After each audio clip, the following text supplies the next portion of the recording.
எல்லாமே ஃபினான்ஸ் தான். தேங்க்ஸ்மா. சூடா இருக்கா? இந்தம்மா ஏதோ ஃபோன் அடிக்குது. ஏதோ அன்னோன் நம்பர்ல இருந்து வீடியோ கால் வருது. சரி எடு, யாருன்னு பாப்போம்.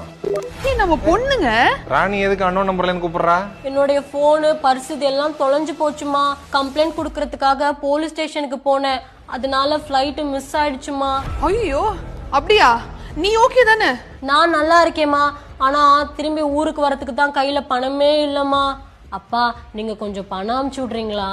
சரி சரி, நீ ஒன்றும் கவலைப்படாத, அப்பா காசு அனுப்புறேன். ஆனா இந்த பணத்தை நான் எப்படி அனுப்புறது உனக்கு? கவலைப்படாதீங்கம்மா, நான் என் ஃப்ரெண்டு கூட தான் இருக்கேன். அப்பா நான் என் ஃப்ரெண்டோட அக்கௌண்ட் நம்பர் அனுப்புறேன். அந்த நம்பருக்கே நீங்க பணம் அனுப்பிச்சு விட்டுருங்கப்பா. சரி இரு, அப்பா 5000 ரூபாய் அனுப்புறேன். 5000 ரூபாயெல்லாம் பத்தாதுப்பா. 10000 ரூபாயா அனுப்புங்க. ஏதாவது மிச்ச பணம் இருந்தா கூட நான் வீட்டுக்கு வந்து கொடுத்துறேன்ப்பா. 10,000 அனுப்பிச்சு விடுங்க. பொம்பளை பிள்ளை என்ன பண்ணும்? சரிம்மா, அக்கௌண்ட் நம்பர் அனுப்பு, நான் அனுப்புறேன். ரொம்ப தேங்க்ஸ் அப்பா, நீங்க தான் பெஸ்ட் அப்பா. எங்க மெசேஜ் வந்திருக்கா பாருங்க போன்ல டக்குன்னு. வந்திருக்கு. அம்மா நான் வந்துட்டேன். அப்பா நான் வேகமா வீட்டுக்கு வரணும்ல, பணத்தை கொஞ்சம் சீக்கிரமா அனுப்புங்கப்பா. இது என்னோட குரலா?